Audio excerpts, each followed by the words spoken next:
So what we're going to be doing is we're going to begin on the left side, about a 1/4 inch from the center seam, and we're going to want to back stitch. We're going to sew down the side of the left zipper. You can't really sew over the zipper pull. It's going to be really bulky and it's going to make your seam go all out of whack and mess up your stitching. So when we get about 2 inches from the zipper pull, we're going to leave our needle down in the machine, raise the presser foot, and we're going to zip the zipper up. And then we'll go down, sew the end of the zipper, leave our needle down to pivot around the corners, and then sew up the left side right side. And you won't even need to pin the right side because the left side will already be sewn down. And then we'll have to move the zipper pull from the top. Again, that sounds a little confusing, but you guys will understand once you see me do it. But before we get started sewing, you guys are going to want to change your presser foot. So you'll notice this presser foot we already have on would be a little hard to use because it might get stuck on the zipper teeth.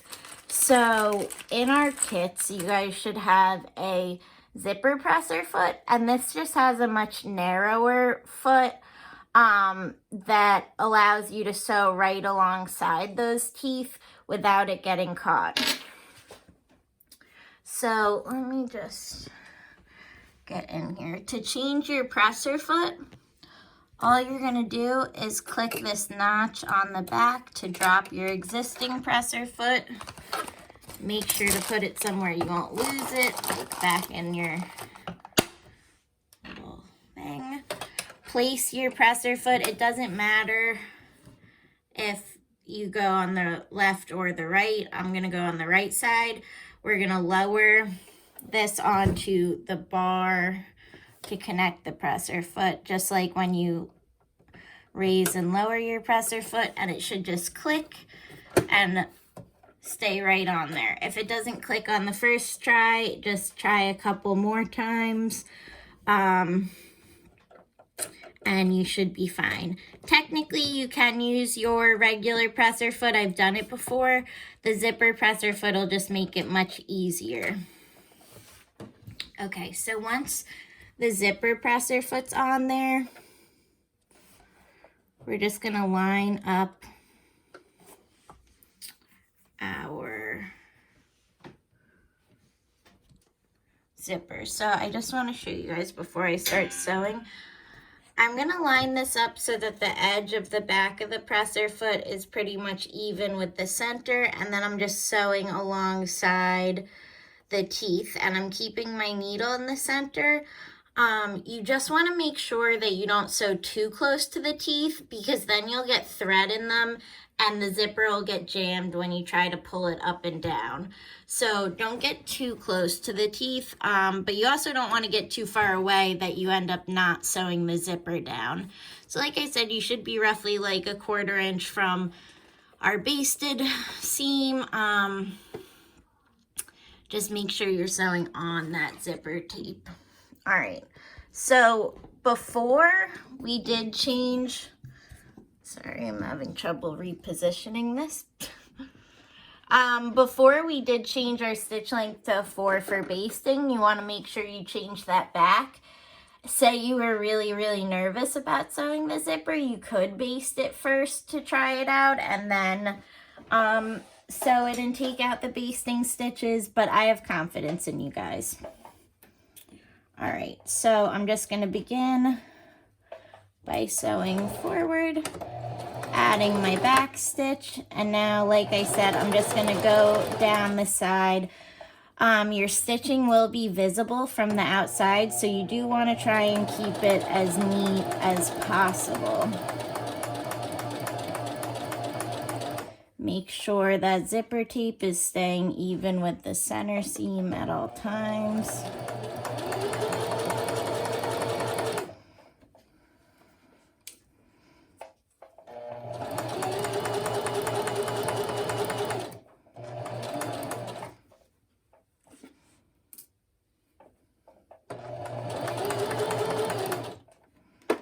Okay, and now I'm about 1.5 to 2 inches away from the bottom. So like I said, what you want to do is you want your needle to be down. You're going to raise your presser foot, take out any pins you have, and we're just going to zip the zipper closed because like I said, we can't sew over this metal zipper pull. It might be a little difficult to zip it closed if it's really close to under the presser foot, but you should be fine. So now our zipper is nice and clean and closed, and we have no bumps that will mess us up at the end of our stitch line. The only thing from here you want to really make sure of is that you can't just go ahead and sew this now. You want to lift your zipper and realign it to make sure it's perfectly centered. This is the part where students commonly will not realign the zipper, and then it'll go on a diagonal and the bottom of the zipper won't line up with the center line, and then you have to redo it. So just make sure that you have pinned that zipper back in place. And now we'll continue to sew down and around the bottom of the zipper. Make sure you lower your presser foot, otherwise your stitching will get very messed up.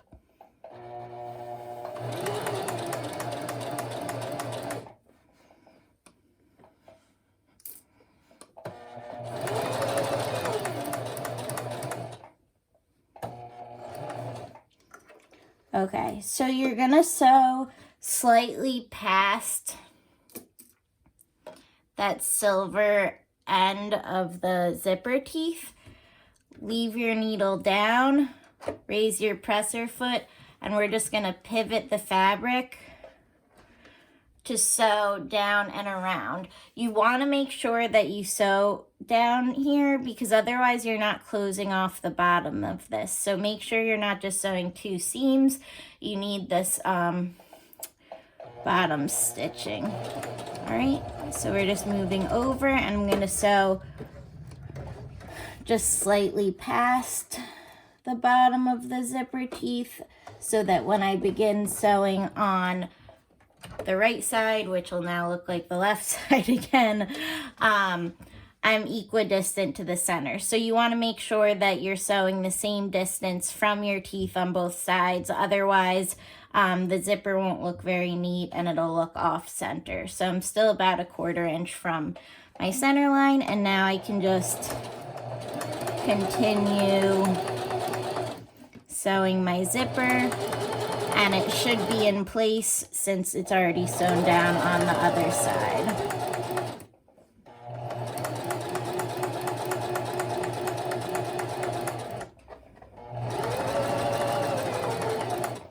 Okay, like I said before, if we try to sew up to the top here, the zipper pull is going to push our needle to the side and mess up our stitch line. So again, and this part's going to be a lot harder. It's harder to push the zipper away in this direction, but you want to get your hand kind of on that zipper pull, your finger, and you just want to push it past the presser foot so that it's out of the way. And then again, line up your teeth with that center seam. You can repin it in place. Don't pin your finger like I just did. To finish up that seam without having any bulk in the way. Okay, I'm going to sew up to the edge and give it a nice back stitch, and that should be our zipper.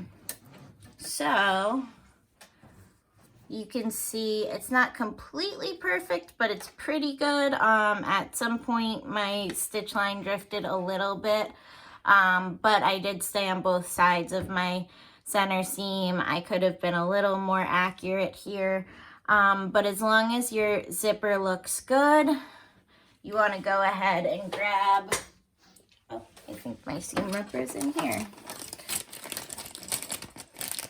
No, it's not. Let me see. Okay. You want to grab your seam ripper and just from the top, you're going to rip out those basting stitches, but just make sure, sometimes students get a little overzealous with the seam ripper, so make sure you don't rip open the side of your muslin because that will not look very nice. You want to just be ripping the basting threads down the whole center. There's my zipper now that I had pushed down from before.